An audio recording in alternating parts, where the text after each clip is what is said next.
I'm fine with it or without, whatever. Oh, yeah, that's, all right. Good afternoon. Good evening, everybody. I'm sorry, it's my second speech for today, so I'm still a little bit under the weather, we're going to call it. So I have to tell you guys, it's a time of miracles. We all know that things are going on all over the planet, and there's wonderful things taking place. Can I please just beg your indulgence? I will share a miracle that happened that I know personally with myself with you tonight. Can I do that? Do I have permission? Everybody say yes. Great. It was very interactive, this presentation, by the way. Hope you guys will take advantage. Do we hear me? Do I hear me? All right, perfect. So a miracle actually took place today, and I just wanted to share it with you all. And we all know what's going on in Israel, in the Holy Land.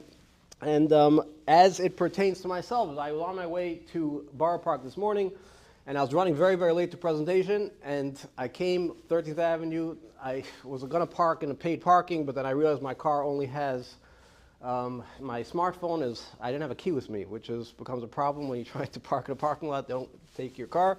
And a miracle actually took place that I know of myself personally, is I found a parking spot on 13th Avenue. This happened to me. I know it. True story.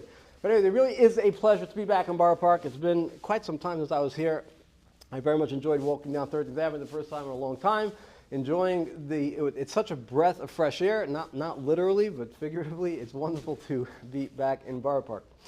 Now, tonight's topic is about AI, and it is very, very fascinating because this is something that we are all experiencing in real time, and we need to try to figure out where do we fall in this process. And the answer to that is actually not very simple. Believe it or not, AI will change everything in my opinion. And am I correct? So let's dive in, and I will show you a bunch of tech examples that may or may not have lived up to their expectations. You guys can give me your opinion, and I'm hoping to hear some of them. I know some of you I know are very passionate, so you're all sitting there like a bunch of lemelach, which is unusual for the IT guys, but we'll get you all going. Just give me some time. So number one, did any of these technologies really change the world as we thought they were? Anybody ever hear of this one? Did this change anyone's life? Tell you the change and how little these will accomplish for us. Cortana, I remember the first time that I turned on a laptop. I was not aware that Microsoft turned on the audio. And it was 3 o'clock in the morning. I'm telling you, I almost had a heart attack. It's a true story. Terrible. Anyway, so that's Cortana for those of us who remember it. Self-driving cars. Did anybody arrive here in a self-driving car, which we were promised would be complete by 2020? 2020, we were supposed to be all sitting in self-driving cars. Now, they'll tell you we're up to 90%. Can I ask you a question? Did anybody ever use a bottle of bleach? Because on the bleach bottle it says we cover 99.99999, but they can't get that last 1%, because that's the hardest one. As the percentage goes up, it gets harder and harder, and we might be very, very far away. I don't know, but so far, my life has not changed all that much, except watching some very entertaining footage of California and cars burning. Other than that, Waymo hasn't done all that much for me. VR, Google Glass. Please raise your hand if you've used one of those in the past 6 months. We got 1 and 2. And we are the most technical people on the planet. And yet nobody got anything from it, and Apple's putting out $5,000 devices expecting this to make the world change. Now again, none of these things are going to go away as if they never existed, or they might, but they didn't change the world as people had expected. Tech and health wearables. How many of us are wearing tech and health wearables, and how much of your life has this changed? Because they said when they were coming out that this was going to change everything. We will be connected, etc. You guys know where I'm going. Anybody know what this acronym stands for? Okay, have any of us actually used it in the past few years? We got 3, 4, 5. All right, so we are nerds. We can all admit it. We're nerds. But nobody else besides us has actually used it. And I can't hear. Why? Why do you say that? I'm going to come back to this soon. Okay, fair enough. And it's a protocol. I get it. Fine. We'll come back to it. And I'll tell you what I actually mean, okay? Because when this came out, they didn't demonstrate or advertise it the way it is now. And I'm good. We're getting some passion. We're getting people excited. I'm on the right track. All right. Smart homes, we're going to change everything, and companies are spending billions of dollars going to smart homes. And our homes are a little bit smarter than they were when the internet was first invented, but they're not that different. And I don't know if you take a poll of all the houses in Borough Park, but I'm very curious to hear what the actual statistics or how many homes actually have so much smart equipment that our homes are much smarter than they used to be. I don't think it's the case. My fridge has not ordered me milk in a very, very long time. Am I the only one? Drone deliveries. Anybody get one of those recently? Drone delivery. Do you get one? You got a drone delivered. All right. Fair enough. All right. And how about blockchain and NFTs? Blockchain and NFTs. Again, billions and billions of dollars pouring into these technologies. And finally, this is my favorite one. Can you all take a breath for this one? Has anybody here used the metaverse recently? Because I promise your grandchildren will have no idea what you were talking about and what the Havamina was, why people thought that that was going to change everything. And to the great disappointment of our friend Mark Zuckerberg, that is not something that changed. So is AI any different? Is AI any different? Is AI any different? I got a few no's, so that's fine. Let's debate. AI is vastly different. Now, I thought like everybody else. When I first saw it, I was like, oh, it's a cool gimmick. Somebody put up like an Upsharon poem. That was the first time I'd ever heard that there was such a thing as AI, and I read the poem, I'm like, really? That's what I'm excited about? They took the internet, they jumbled it up a little bit, and made a poem. I was not impressed. Let's see. I venture that actually AI is vastly different than anything else the world has seen, probably since the advent of the internet. And when the internet was invented, nobody understood what it was going to do. AI, I think, is much, much, much different. Number one, writing. I would venture to say that there is nothing that you have read, unless it was a holy book and it was Shabbos, there's almost nothing that you have read that was actually written solely by a human being in a very, very long time. Okay, I am not much of a LinkedIn influencer, but the ones in 6 months that I put up a post these days, it's still being edited by AI. And everything that you're reading today, all the news articles and all the statistics sometimes are made up by AI, and there are some court cases where the actual law notes were all made up by AI. So there you go. I think writing, almost nothing is by research. Tremendous amounts of research. You can find things with using AI that you cannot accomplish any other way. When I use Google now, I am shocked by how crude it is. It's just like, this is not accomplishing anything that I need. It doesn't understand anything I'm talking about, and it's giving me all the wrong information. That is astonishing. Anomaly detection. I've used it to find specific logs in massive files. Show me the one thing that's different in this entire file, and it will pull out incredible information. Warehousing. Amazon just announced they're preparing to lay people off because AI is taking over for a lot of functions that they need. Chat and shopping bots. I was on the phone and I was chatting with people. I'm telling you, I know this business pretty well. 20 minutes in, I was not sure if this was a human or if it was an AI bot. In the end, it was just a guy with a very monotone voice, and that's okay. But practically, that's shocking. I should know this, and I couldn't figure it out for a long time. It's getting very scary. Image and video creation, all of Hollywood is trembling because they should go out of business or vastly change very soon. Code writing is not the same as it was. Can I tell you guys what happened to me 3 days ago? I was talking to a plumber, okay, and he's a Haimish Yid with nice payas, wearing his big day kahuna, okay? He was dressed like a plumber, and he comes over and says, did you know that I built an app? And I said, what are you talking about? And he pulls out his smartphone and he shows me. I built an app. He has to manage invoices and do projections and calculations. He did code vibing, which is a new term that I hadn't heard as of a week ago, and which is basically just describe to AI what you want, and he built an app. That is astonishing. The world is not the same as it was just a short time ago. Entertainment, like we said, is very different. Let's move on to some more nefarious type things, shall we? Weapons will be very different. And it's as scary as that is, for good or for bad, that is very different. Wars are not being fought the same as they were just a year ago. And if you don't believe me, I'm about to show you. And lastly, agriculture. Do you think I'm exaggerating? Can I prove it? Let's do one at a time. Has anybody here heard of Palantir? I had almost never heard of them. Just this year, their stock surged 452%. Okay, which doesn't mean much if it's a penny stock, right? But let's keep going. 2 years, over 2 years, it's 747%. In 3 years, it's 1,567. I am not a stock trader, but I am told that that is very impressive. Can we all agree? What do they actually do? I did not know until I actually looked it up. They are known for advanced data analytics. It's been quietly powering intelligence and battlefield logistics. Was I exaggerating? Is warfare the same as it was? Since October, it has supplied battlefield-grade AI tools to Israel's Ministry of Defense. So if you're wondering how all these miraculous things are taking place, I heard a statistic that Israel had over, I believe it was 20,000 analysts just looking at Lebanon and Hezbollah.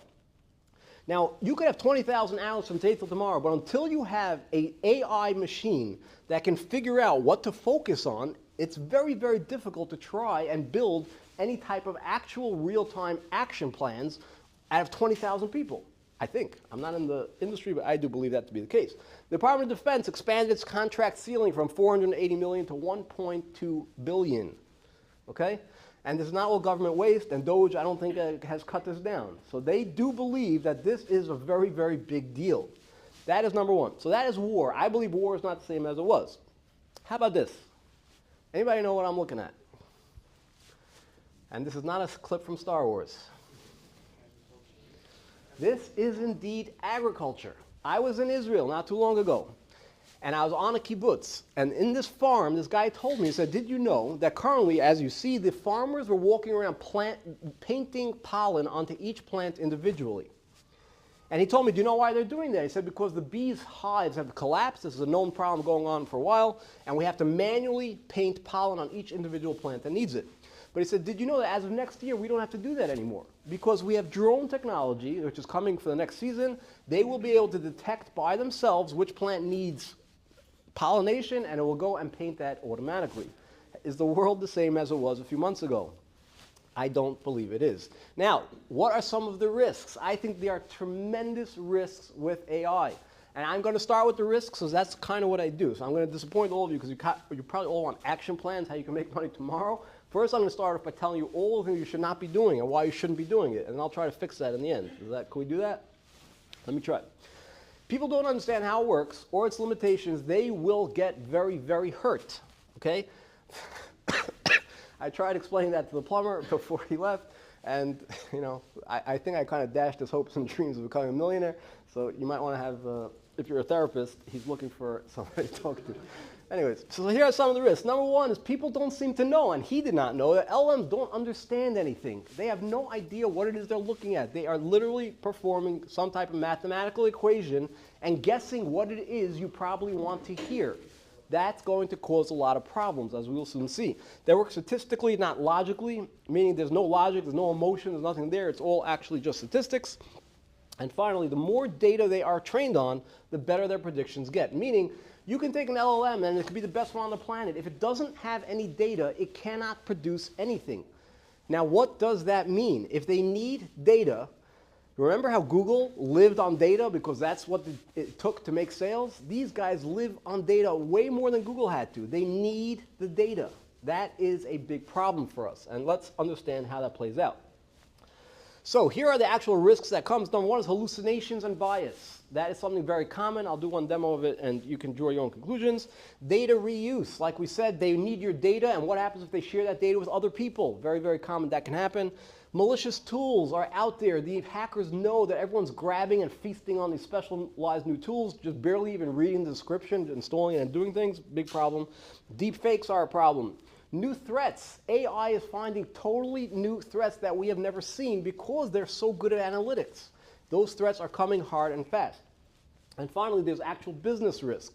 Before we all go running back to our workstations and trying to implement all the wonderful ideas we have, you need to know the serious business risk with a lot of these things. You can get excited about a product or a capability or a tool or a function, and it can cost you a lot of money to try to implement it. People come to me and say, I have a great new idea, it's going to be the next Google. And I respond to them and say, did you know that I consider a good idea to be worth how much? How much do I consider it to be worth? Anybody want to guess? Negative $250,000. That's the starting point, because that's how much it will cost you just to start getting to work on your project. After that, possibly it'll make money, but that's how much just the idea is going to be worth. So we'll talk about a little bit about those business risks. Let's start with hallucination. This is something that happened to me. I'm telling you guys, I almost fell out of my seat. Okay? I was working with a tool. It's a common cybersecurity tool known as Waza. You can look it up. It does logging and alerting. And I wanted to know what would happen if I changed the default ports on that tool. Now, I gave this presentation a few times since I demonstrated this. I'm very thrilled that it's for the first time I can talk to people who actually know what I'm talking about. So I'm very glad you guys are with me here tonight. So we're going to try changing the ports. I told ChatGPT, can I change it? And it said yes. It gave me very clear instructions how to change it, and it seemed too good to be true. So I said, okay, here's my idea. Look through Reddit, see if anybody changed their default ports and what their experience was. Okay, so I said, I'll get the hard data, and users on Reddit should actually know. After reviewing discussions on Reddit, several users, blah, blah, blah, and it gave me key takeaways, weiter, it spit out, once again, the information same as before. So at this point, I'm very suspicious. I said, okay, give me the links so I can check them. Can I show you guys the links? It spit out the following 3 links. Now, these links, as you can see, are exactly what I was looking for. These are perfect. Now, I work in cybersecurity. What did I do before I clicked on those links? I hovered over the link. Can I just take a quick poll? How many people say hover? Okay, I'm not alone. Because I tell them I'm from New York, I say hover. I grew up, I went to Yeshiva in Borough Park. I say hover, and people yell at me like I'm going to keep doing it. If you hover over the links, I will. Why? That's complicated. We'll talk after. Okay, so these are the links that it gave me. So now I hover over the links. I will show you the links, and you tell me what happens if I go there. Should I go to these links? Now, I looked at them very carefully, and as you might see, this was exactly what I had expected. Yes? He's already saying no. I clicked on the link. I got a very, very uncomfortable pop-up. Now, I was stunned.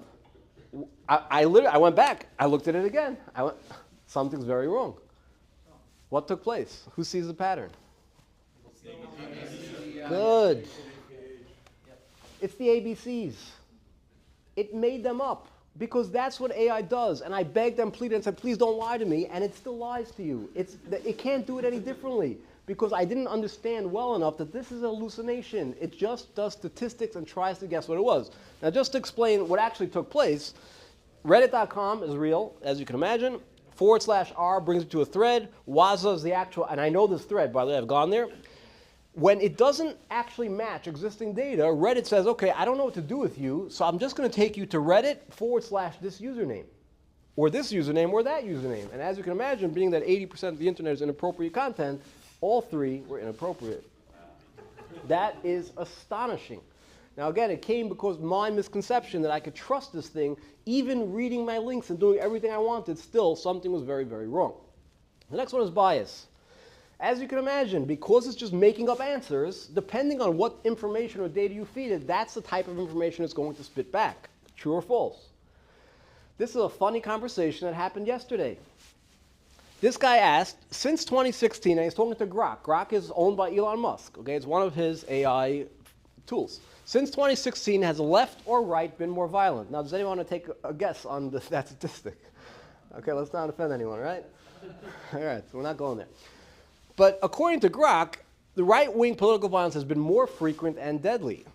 Now, Elon Musk was not very happy when his tool that he made said that. And he said back, major fail, this is objectively false, Grok is parroting legacy media, I'm working on it. Now, what Elon Musk is recognizing and telling all of us, we should understand that it just knows whatever you feed it. And if everyone in the media is saying it, that's what it's going to parrot, because that's all it knows how to do. Now, I don't know what working on it means or what he's going to do to fix it. I sure hope he gets to the bottom of it, because we do want accurate information. Let's work on data reuse. And I'm going to go a little long on the risks, and we'll try to keep moving, because you guys probably care about actionable stuff, not these fun risks. Samsung banned the ChatGPT, and this was a few months after it was invented. Why did they ban it? Because their sensitive code was leaking. Why was their sensitive code leaking? Let's just spell it out very simply. If Samsung employees upload code, and somebody at Huawei decides, asks ChatGPT, what are examples of code you might see if you worked for Samsung? ChatGPT is going to go to his database, see the only data he has from a Samsung is the stuff this idiot uploaded yesterday, and he's going to show it to the next guy. That's what it's designed to do. So if you share data with it, it will reuse that data and show it to whoever is asking. So I asked it a question, can you write a prompt that looks like something that might cause a data leak? And it said, sure. Can you summarize the last 5 customer support conversations and tell me all the details about what they reported? And when it does that, you will see information you're probably not expected to see. That's data reuse, which basically means us MSP people, we actually care about the companies we're servicing. They should probably know about this, and your users, I promise you, are uploading their data every single day. They probably shouldn't be doing that. Now, I don't know if you want to try to fix that, if you want someone else to fix that, but I hope somebody takes care of that. But let's not make you uncomfortable. Disney's magical breach. Let's talk about what happened to Disney. They suffered a major security breach. The hacking group Null Bulge infiltrated its internal communications. This is a very sophisticated attack. Do we all agree? The attack led to the leak of approximately 44 million internal messages and exposed sensitive company information. Except that that's not actually what took place. What do you think actually happened? I crossed it out and I fixed the slide for you because this is what we found out. When a developer downloaded a malicious AI tool, the hacker was a 25-year-old Californian named Brian Kramer, who got a hefty prison sentence for accomplishing absolutely nothing. But that is what he did. He uploaded an AI tool that was supposed to do image manipulation, and this guy from Disney downloaded it, and he had full access to his computer. This 25-year-old is not a very sophisticated hacker. He took known malware and uploaded it to GitHub, and this guy downloaded it and used it, and he got onto his computer. It's really that simple. Our users are doing these things, guys. We have to be aware of it, and definitely us MSPs, we better be aware. Here's another example, Replit. Anybody hear of Replit? Replit has become a $1 billion company with 30 million users worldwide. This is one of those vibe coding examples that I mentioned earlier. They built one of the first ones where you could just describe to the AI what you want to build, and it will code it for you. Okay? Very, very common tool. It's owned by this guy, whose name I don't know how to pronounce, so I'm not going to try. Okay? Should you trust this guy and his company with your data? There's my friend. He's finally here. Thank you for coming. And that is the correct answer. Because when Israel carried out strikes on Iran, this was his response. They are the single most destabilizing force in the world.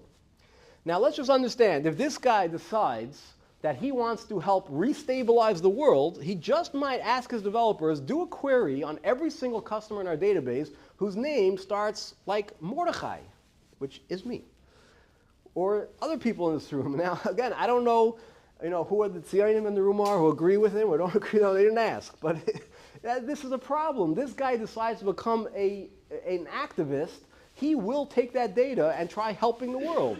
That is something we need to be aware of. So do you want to trust these people with your information? You need to really think long and hard. Let's work on deep fakes. Can I blow your minds? Because I thought this wasn't going to be relevant for several years. This is Brett Cassidy. He is a lawyer in London for this law firm. Can I play a clip for you? Where is David? Can you kill, he's recording the audio? I have to kill the audio just for a few seconds. I don't have permission to broadcast this to the public web. That's fine. David, can you pause the audio on for a second? I'm going to play an audio clip for you. Let's do it.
We will see terrible things happening. Unfortunately, there's no way around this. We are going to see a lot of people get hurt. Hopefully, we'll help raise awareness. Let's move on. there will be new threats that we've never seen before. This guy used O3, which is talking about ChatGPT, to find a brand new CVE, which the world had never seen. A remote zero-day in Linux kernel SMB implementation. That means a remote zero-day the world has never seen. This was, as far as he knows, the first time that this was found by an AI. Now that's a big deal. He made this comment after he did it because he's a very well-known researcher, and he wanted to publicize that this is something we should know. It's made huge leaps forward, and if you're in vulnerability research, you should start paying close attention because this means the hackers will have many 0 days coming at us hard and fast. That is something we need to know. We're going to keep going. Yeah, that's fine. We're going to skip that because it's getting late. Lastly, business risk. I warned you there was business risk. Zillow's home buying debacle shows how hard it is to use AI to value real estate. Does anybody know what happened with Zillow? Zillow lost a lot of money. How did they lose a lot of money? They opened up, based on AI, they said, you know, we have all the data on these houses, we have all the data on the buyers, all the data on the sellers. If we start buying and selling houses, we will be the kings of the world. We don't have to go down, we don't do anything, because we have Zestimate, which is their proprietary way of guessing how much a house is worth. And as long as the offer is within range of that, we know it's never off by, or it's usually not off by more than 1 or 2%, and we will be able to make a lot of money. Was that a good idea? They shut down the program after 8 months. They had a $304 million loss. Their stock plunged, and they announced layoffs of 25% of their employees. What did they do wrong? The AI is brilliant, and it has lots and lots of information, but you know what it can't do? It can't see there's a crack in the foundation of the house. So if I'm a seller and I need to sell a house with a crack in the foundation, who is the biggest idiot that's going to buy it? Only these guys are using the most sophisticated tool in the world to try and guess how much my house is worth, but never actually laid eyes on it. They lost a fortune. If any of you have big dreams of getting rich on AI, please think about it and make sure you're going to make money and not lose $304 million. Can we do that? All right? Now, I'm all doom and gloom now. It's going to get better, I promise you. Let's talk a little bit about mitigations. What can we do? Hallucinations is nothing we can do. I don't think anybody here is building LLMs. The tools will get better, and they are getting better day by day, astronomically better, exponentially better, so that is one. Data reuse. What should you guys be doing about data reuse? And this actually is important. What should you do? If they're going to reuse your data, how do we get around that? Any ideas? Come on, we got a lot of smart people here. Don't use the publicly available tools. You need to have an enterprise agreement with them or a private LLM. You could download the Llama or whatever you want to do, run it internally. Do not hand over your data to third party unless you understand who they are and what the risks are. Please don't do it. Yes? That's how we do it. We'll get around this. This is conquerable. Malicious tools. What should we do about malicious tools? Not installing Disney tools. You need to do a third-party assessment. Now, that's a very official term. I call it a third-party assessment because I work in cyber and we do them all the time. What should you do? Just look at the CEO's posts and see what he posts about his, profile. Are they OpenAI, which is owned partially by Microsoft, which is a multi-billion-dollar company, or is it this? He's a Jordanian national, and you might want to think twice. Do I want to do that or that? Makes a difference. Do a little bit of due diligence. Learn who's buying the product. I'm telling you guys, there's so many services today that are doing AI. They're just repackaging some tool or technology that they literally download from GitHub. They have no idea how it works or what its risks are, etc. And they have all the access that they need to do tremendous damage. Let's not do that. Deep fakes, we have to fight with awareness. Tell your friends, tell your grandparents. Honestly, no one should be having Instagram profiles with tons of pictures. Just not a good idea today. They take people's kids and their voices, and they could do horrifying things to their parents. New threats. We should be using tools. If you're in charge of coding something, we should start using the AI tools that they're using to try and pick up those threats before they do.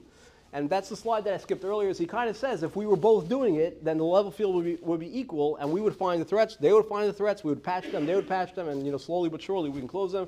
He's actually excited. The guy I was listening to is Steve Gibson. Do we have any Twit fans? Security Now, there you go. It's a great podcast. If you're on a really long drive, it works very well. It's like 2.5 hours usually. And you could do 1.5. It works fine. Anyway, so it's a great podcast, but his conclusion was that eventually we'll get to a point that AI will be so good it'll take out most of the big vulnerabilities and life will get better, etc. Business risk. Do not overdo what you are planning. And I'll just give you an example. I came here preparing for you guys and I said, what would MSPs be able to deploy today that AI can revolutionize their businesses? And I found a site whose name I will not mention because I barely remember what it was. And I started looking at what they're doing with AI. Okay? And I promise you, they are so trying to over-deliver things like reassigning tickets. Is that a good idea to hand over to an AI tomorrow, reassigning your tickets? Should anybody be doing that? You're overdoing it. I promise you, no AI tool today is ready for that you can buy off the shelf. Don't do that. And don't try making a product that does that unless you really do your analysis. So here is the question I come back to. Number one, what is my opinion? Can AI do it? Is that the right question to be asking? That is a bad question. When it comes to new tech and new technology, that's not what you should be asking. And I told you I was going to come back to IFTT. Do you remember? I will tell you what IFTT actually meant when it came out, what they were promising. When I was working at a certain tech company, a certain big place, which some of you probably can guess, they had a question, okay? They are very involved in the retail space, and they can implement IFTT the same way Pizza Hut did it. Now, what did Pizza Hut do? Pizza Hut came out with a new feature that if you buy pizza from Pizza Hut and you set up the proper IFTT settings, when the pizza arrives at your door, your lights will begin flashing. Is that cool? That's very cool, right? Should this company, who you guys are probably imagining who it might be, should they implement this new technology? Now, I was at that time in more of an administrative role, and I had to help analyze what the costs would be for them to get the developers working on this advanced project, which was brand new at the time. What do you think? Should they do this? Anybody want to guess? Should they do this? No. Are you out of your mind? No way. You think when you get a package from that company that you want your lights to start flashing, how many people are going to start taking advantage of that? What? The trigger was the UPS tracking. So you would have UPS tracking, hits API. The API is connected to this customer, which is connected to these lights. They come up, the lights start turning flashing colors that your new AirPods came. How many customers are going to use that? I just asked all of you guys, like only 3 of us are still using it. So the question is, could it do it? Yes, you can do a lot of things, but should you do it? That's a very important question. Anybody involved in this business better be asking the question, should AI be doing this? And the answer is sometimes. I will now finally give you the advice that I think all of us actually should be doing. Because as I mentioned, I think AI will revolutionize everything. And I actually do believe that businesses that take advantage will become astronomically more profitable, and people that don't will get left behind relatively soon. Number one, here's a statistic. Meetings that have notes and follow-ups are 88% more productive. Does anybody know where that fact comes from? I made it up out of thin air. But it's close enough that all of you thought that it's possibly true. So that means you should be doing this. Does anybody do this? Does anybody do this? We got one.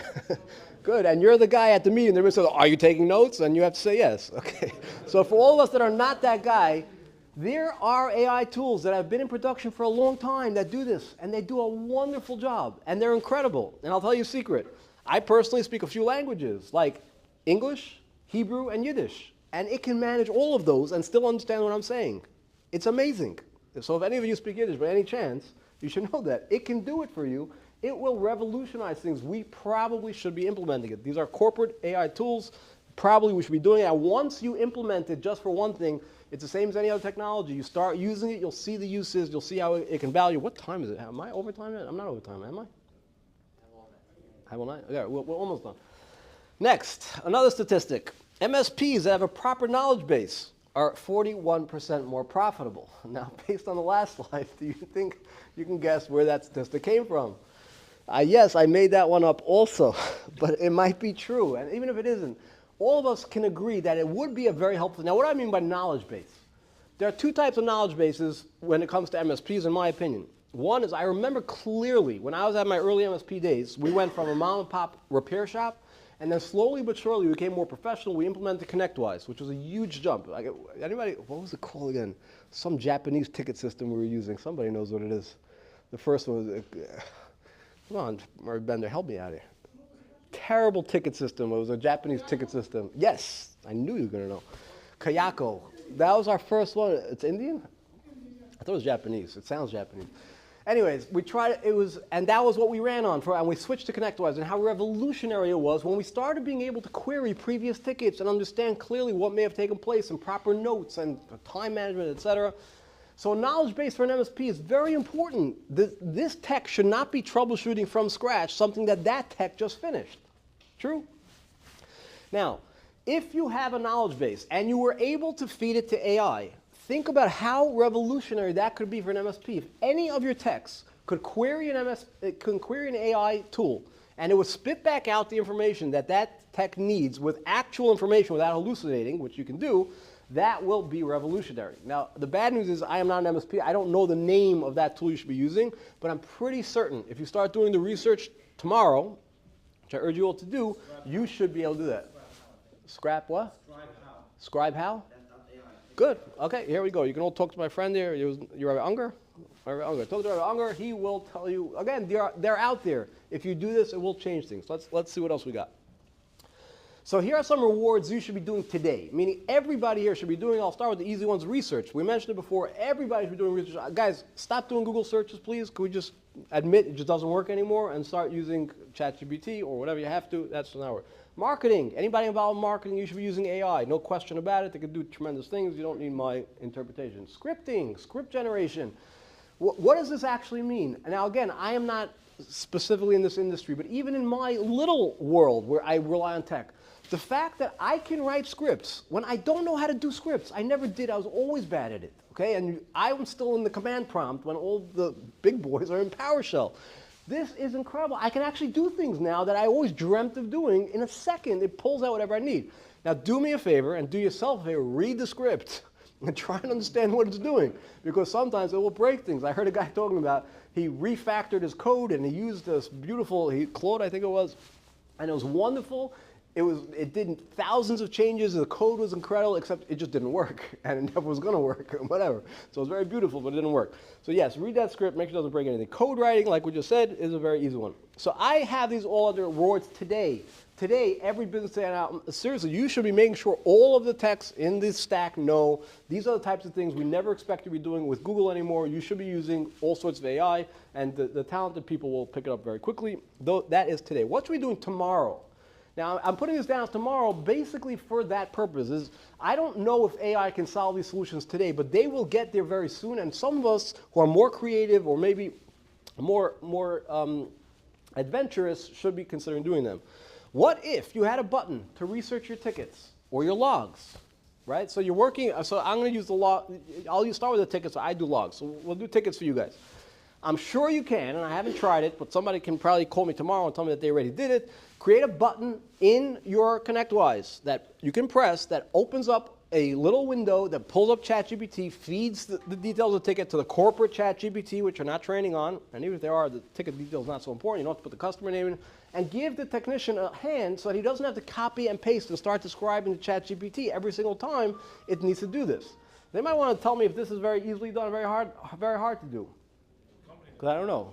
It should be relatively simple to do. You're talking about an API call with a couple of fields from the ticket, put it up and have it come back down. It should be very doable, I think.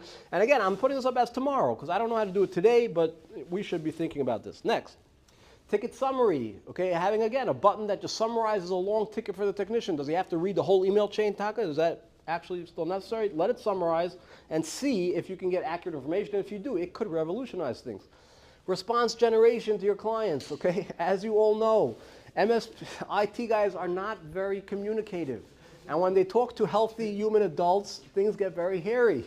So if you have ChatGPT helping them respond in a proper fashion, it's a big deal. Now let's remember, how? Great, wonderful. But again, let's make sure that, yeah, but you shouldn't have to go in and out. I want this built into your actual systems. Wonderful. So now that response generation, once you have it, let me just try to open our minds.